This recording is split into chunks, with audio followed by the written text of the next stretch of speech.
തിരുവനന്തപുരത്തിന്റെ ഹൃദയഭാഗത്ത് ആരും ശ്രദ്ധിക്കാതെ പോയ ഒരു വീട്. പുറമേ ശാന്തം, എന്നാൽ അകത്ത് നടന്നത് കൊലപാതകമായിരുന്നില്ല, ഒരു പരീക്ഷണമായിരുന്നു. ആസ്ട്രൽ പ്രൊജക്ഷൻ, ആത്മാവിനെ ശരീരത്തിൽ നിന്ന് വേർപെടുത്തുന്ന നിഗൂഢവിദ്യ. സ്വന്തം രക്തത്തെ ബലി നൽകി കാഡൽ ജീൻസൺ രാജ കാത്തിരുന്നത്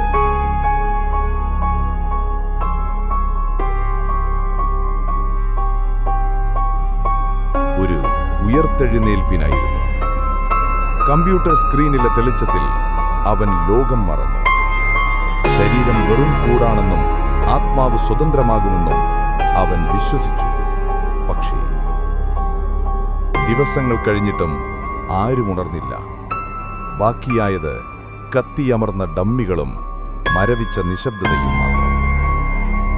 ചില പരീക്ഷണങ്ങൾ അവസാനിക്കുന്നത് ഉത്തരങ്ങളിലല്ല, മരണത്തിലാണ്. നിഴൽ കഥകൾ ഇവിടെ അവസാനിക്കുന്നില്ല.